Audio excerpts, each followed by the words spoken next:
I mean, if you would have told me a couple of years ago that I was going to move to Toronto, I would have told you were crazy. When you figure out what Toronto's all about, it's a city full of neighborhoods. It's a city that's grown up around all these little communities.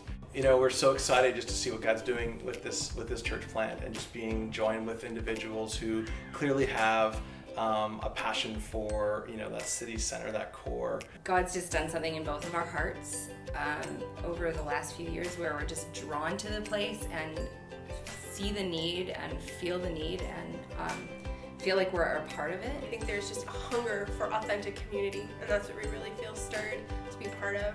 That city needs more churches. It doesn't need just one more church plant. It doesn't just need our church plant, but it needs hundreds of church plants.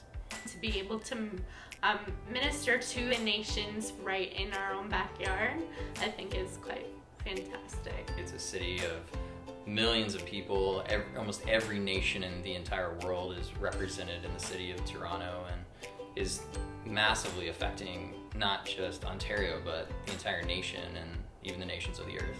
We've seen God show up in some amazing ways, you know, and so we all are trusting that in His perfect timing, you know, He's going to get the families there that need to get there and draw people together. And it's just such a privilege to be a part of the story and just see how God is unfolding it. But what we're really looking forward to is this next season, where we'll be able to see the team come together and really see Christ Central Church just come alive in the city of Toronto. On April 11th, we had the privilege of gathering in Toronto and just seeking the Lord, worshiping Him, and seeing Him just represent His heart for this new church plant. We're not unique in what we're doing here in terms of we're the only ones planting a church in Toronto, but that, hey, we're going to join what God's already doing there. God's working in this city, and we just get to be a part of it in maybe a unique flavor of some sort. So if you want more information about this church plant and meet some of the families and the individuals that make up this community of believers, we'd love for you to join us on Saturday, July 11th at the Foundry,